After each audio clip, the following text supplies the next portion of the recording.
Last month, The Guardian published a list of the 100 greatest novels, collated from the votes of 172 authors, academics and critics. An incredibly fascinating snapshot of what the literary establishment values right now. Any such list is going to be very subjective.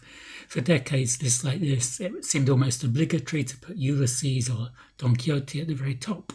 Seeing Middlemarch at number 1 was a surprise.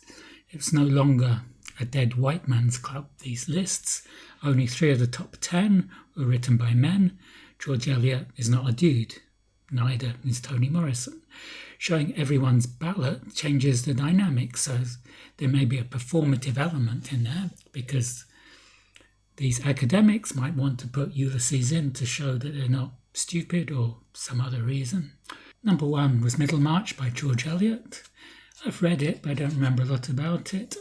I prefer George Eliot's Silas Marner, but this is quite simple, and Virginia Woolf said that Middlemarch was one of the few classics that was aimed for grown-ups. Virginia Woolf did very well in this listing. I think 6 of her books made the top 100.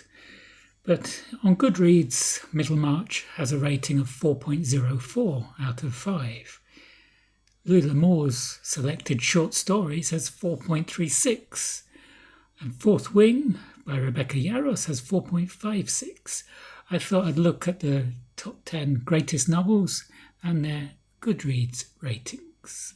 My name is Jim. This is my channel, Books, Reading and Stuff.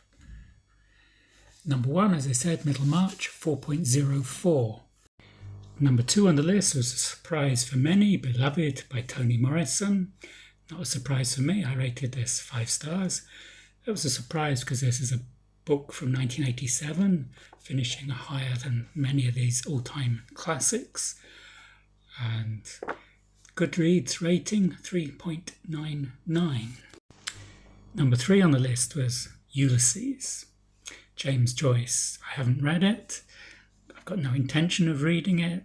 It's 3.76, the Goodreads rating. Number 4, To the Lighthouse by Virginia Woolf. I enjoyed this, but nothing much happens.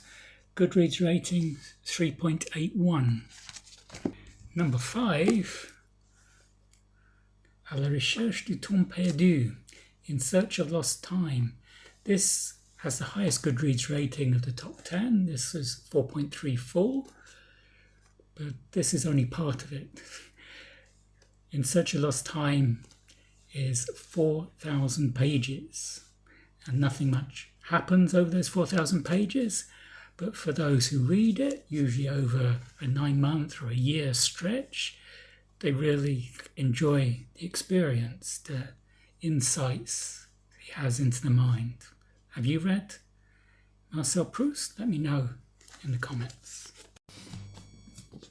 Anna Karenina, Leo Tolstoy, number 6, Goodreads rating 4.11. This was another 5-star read for me. I really enjoyed it.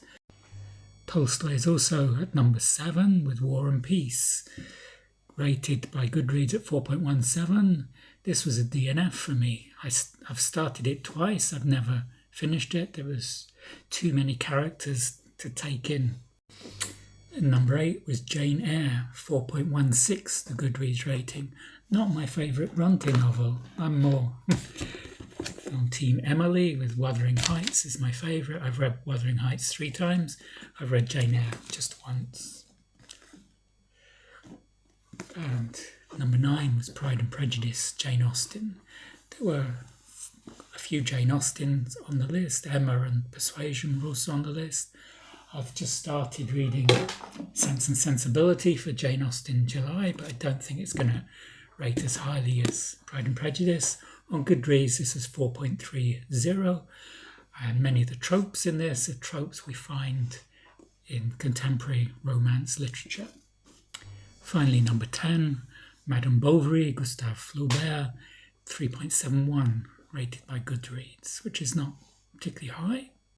Let me know in the comments what your top 10 greatest novels would be. The channel Man Carrying Thing has a great take on the Guardian's list. I'll link to that in the show notes below. If you enjoyed this video, you can give it a thumbs up. This will help me with the YouTube algorithm, and I will see you on the next video. Goodbye.